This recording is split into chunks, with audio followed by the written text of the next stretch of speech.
Alright YouTubes, how are we all doing? I hope you're all well and welcome back to the channel. In today's video I'm going to be doing a repair to a BMW 3 Series Touring. So the damage on this car is on this door. So it's sort of a little bit creased and out of shape. You can see that. I don't know if it shows up very well on the camera, but it's sort of in and out here, poking out a little bit here, poking out here and dipped in. There's a little bit of a ding there on it, which I don't know if that shows. So yeah, be repairing this door obviously, blending into this quarter and blending into that front door. So first thing I'm going to do before I start stripping it, because I'm going to strip this one instead of Reese, I'm going to pull that dent out first and just get a skim of filler in that, and then while that's drying, to try and be efficient, start stripping the stuff off of it. So yeah, be just taking the door handles out and the mouldings and the mirror. So yeah, first thing I'll do is I'll get the camera set up, get the paint off of that door and start pulling that out.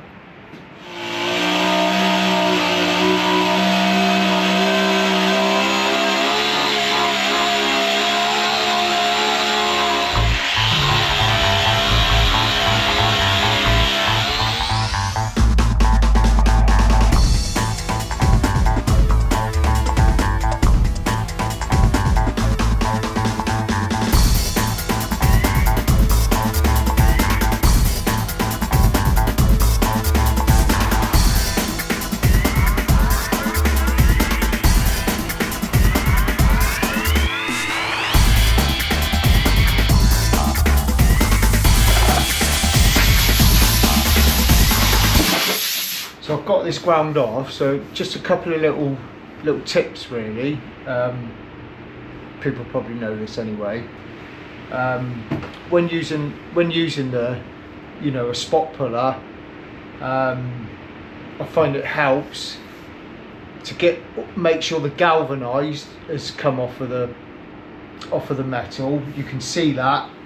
If you can see it there, you can see a difference in the colour of the metal, so make sure the galvanised is off, because you get a much better contact with the puller as well. Keep the puller down low. I always start at number 1 or 2 really, and that's okay for most metals.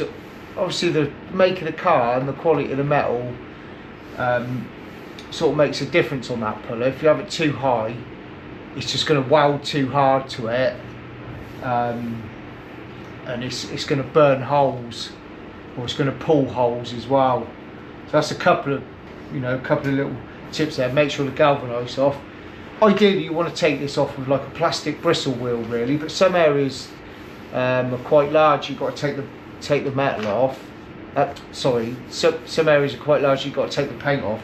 And those small little bristle wheels can take quite a long time, but they're good because they won't take any metal away at all.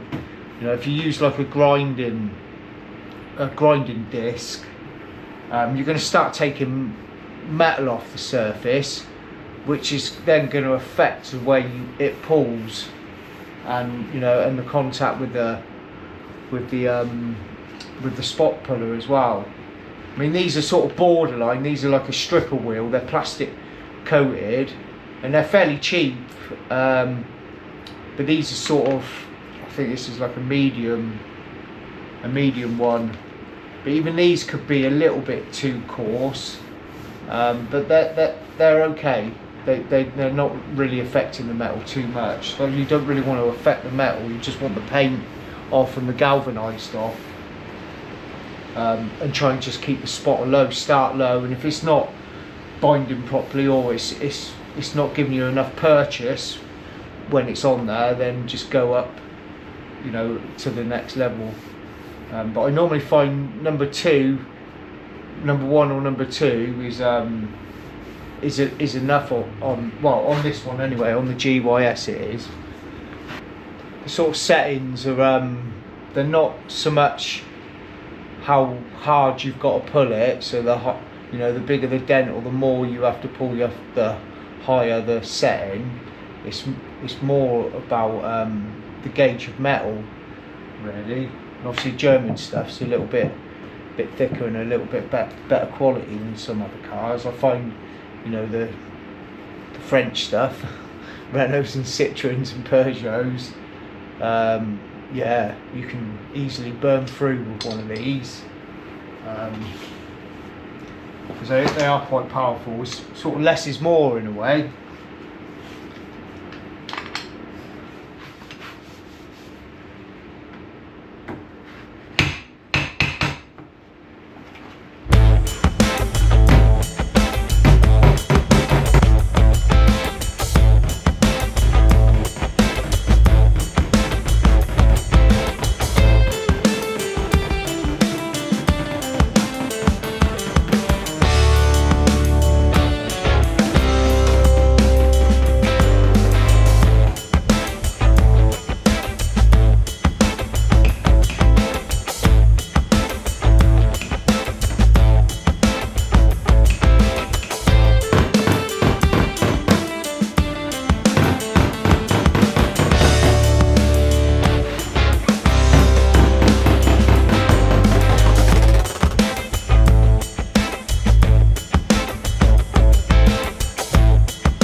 right on YouTube. That's the BMW 3 Series Touring, all repaired and in primer. And I've already prepped the rest of the car as well.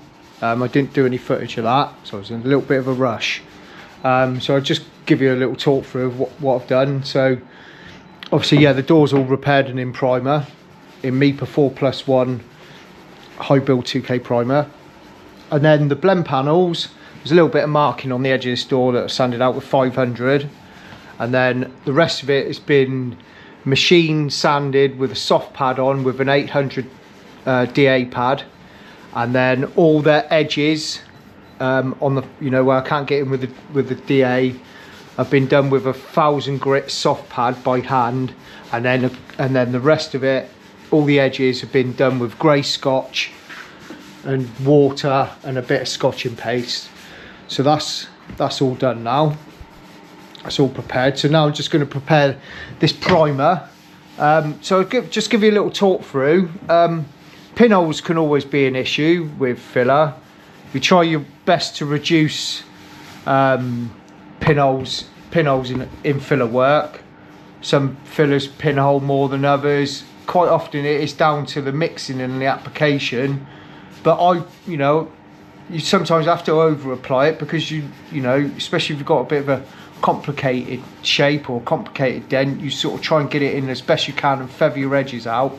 But you're always going to get some sort of pinholes, and quite often, even if you haven't got like sort of chunky holes, you know, bigger pinholes, you get sort of like micro pinholes quite often. Well, with the Rage, the Evercoat fillers, you seem to. And I've seen it with quite a few other fillers that I've used in the past as well. But normally the micro pinholes, 2-pack high build primer will cover them. If you were using like 1K primers and that, you can see them. And I have found, and I've seen it, that the micro pinholes can have a tendency to reappear later on. I've seen repairs, and I've seen some that I've done on cars a few years later.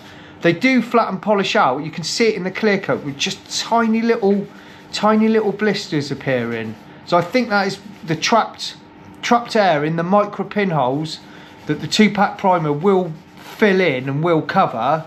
But after everything's all dried right through and it's stopped curing and all the rest of it, sometimes it could be the air trying to escape.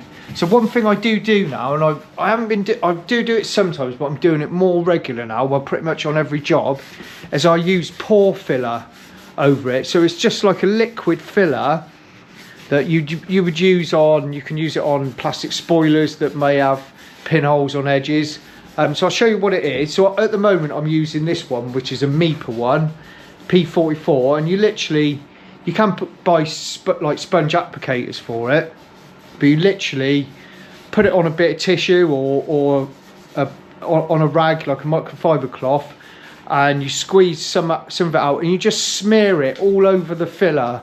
So smear it all over the filler, and it fills in little minute scratches, and it fills all them micro pinholes in. And when you can put your first coat of 2-pack primer on there.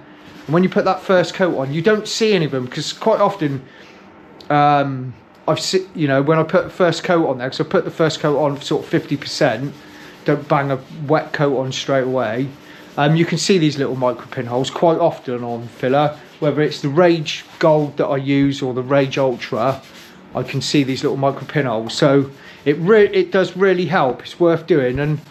And yeah, this is one of the repairs that I've been all over it and I can't find one pinhole in it. So I got this in 2 skims. So the first skim was Rage Gold, and then I've done a finishing skim.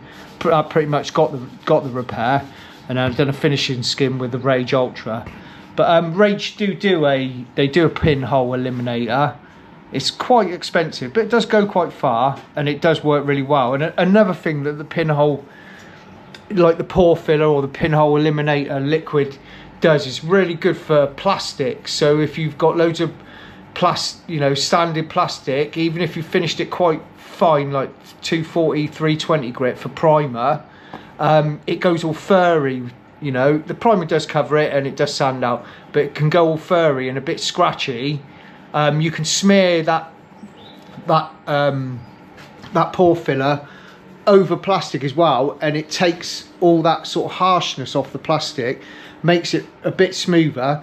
Like I say, you just wipe it on, wipe off any excess, leave it to dry for 10-15 minutes at 20 degrees, and it stops your primer from having to do so much work. You know, it's definitely worth doing.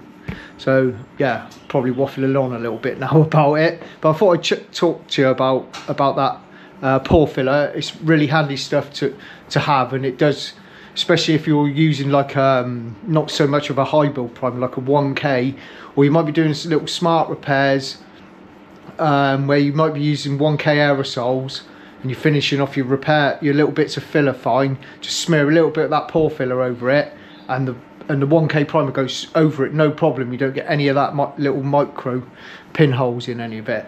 So I'm going to crack on with prepping this now. So I'm just going to block this with 320 grit all over, guide coat it, and then machine it off with 500 on the dual action sander, and then I'll go over it with 600 on the dual action sander. So I'll get set up and crack on.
Right then, YouTubes, that's the BMW 3 Series Touring all masked up and ready to spray. So I'll give you a quick look. It's all prepped and masked. A couple of little breakthroughs. I've put a little bit of aerosol primer on there. So it's all ready to go. So it's just colouring that door and blending it. So I'll just tell you what I do preparation wise. I do the same thing all the time. to try and keep my jobs as clean as possible. I haven't got a stack gun, but I did have one for a little while, and I was in two minds whether it made the jobs any cleaner. It may have done. We all get dirt in the paint, just trying to keep it to a minimum. Mine are pretty good, I think, cleanliness wise, but I just seem to get some big rocks. I don't seem to have a load of little bits. I just seem to have the odd big bit. I don't know where it comes from. Who knows? But yeah, what I normally do, so when it's in the booth like this, it's all ready to go. My paint's mixed. So I turn the booth on and let it run for a little bit, let some heat get in here, let the airflow run, and so it's sort of fresh air in here, clean air in here. Then our solvent degrease it, so a spray bottle, a solvent degrease it all over, and I degreased all my blend areas first, and then just go into my primered area at the end, just in case any sort of dust, you know, coloured dust from the primer goes into my blend area. So I do that, and I do it with microfiber. I haven't been using microfibers that long because I was a bit dubious on them sometimes, but they seem to be working okay. I do use, you know, like the spirit wipes, I use those as well. So I degrease it all with solvent, dry that off, then I degrease it all with water-based degreaser, and dry that off again with a microfiber I've been doing recently. So they're both Mipa products, those degreasers. So it's Mipa silicone remover as the solvent one, and then it's just Mipa water-based degreaser as the second one. So I try to keep it all within my paint manufacturer. So everything I use, you know, as paint wise, and all the auxiliary products that go with it, I keep it all as Mipa. So if I've got any issues, I can go to them and say, I've used everything of yours and I've got an issue. It's normally user error the issue is. So yeah, that's what I do. So once I've degreased it all, both with solvent and water, and the booth's running at the time, I give it all a bit good blow down, but I blow it all in the direction of the extraction. So I blow the sheeting, all over the sheeting, the roof. I blow all that first, and then I start at the furthest point away on the job that I'm painting, and blow it all up and down, and I'll let that settle for a little bit after I've blown it. Then I'll blow again with the tack rag. Then so I tack rag, and then follow off from where I've tack ragged. I sort of gently blow. I turn the pressure down and gently blow behind where I've tack ragged, and that's my procedure. And then once I've done that, I go straight in the mixing room. Then clip the paint pot on and start painting. And then depending on colour and stuff, or if I see any bits, I probably don't tack it most of the time until after the drop coat. Sometimes if it's had a bit, you know, I've had to do quite a bit of blending, or there's been extra coats to go on, or metallic's quite high, I might tack in between some final coats, or tack before I drop coat. But I normally then just do one tack then afterwards, after all the base coat's done, dried and drop coated and blended out, and then I do my tack before I clear coat. Again, I use the air blower for that, not my spray gun, but I use the air blower, but not a lot of pressure. So gently blow, I tack, and as I'm tacking, I'll blow where I've tacked afterwards, just in case anything's come off the tack rag, because you do get bits of lint and stuff off the tack rags. So that's all ready to go now, the car. All the paint's mixed. So I'll tell you what guns I'm using, pretty much same as on most of it. So Satajet X5500 with a 1.2i set up on that, and then this is going to be done with my Satajet X5500cc. So I'd be putting a blender coat on that first. That'd be going on with that gun, with the same base coat gun, and then this would be 2.5 coats of base coat, a drop coat, and then 2 coats of clear coat. So we're all ready to go. So let's get painting.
Right then YouTube, so that's the BMW 3 Series Touring all finished and all fitted up and polished, and everything went okay with it.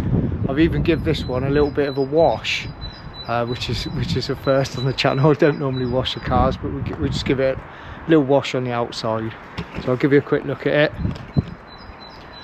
Yeah, everything went okay. We're happy with everything we done on it. The repair come out nice and straight, and colour went in well, and the finish looks all good. We're happy with that.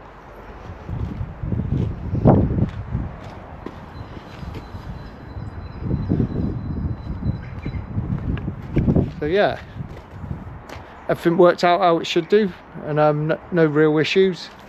Really like this generation of 3 Series Tourings.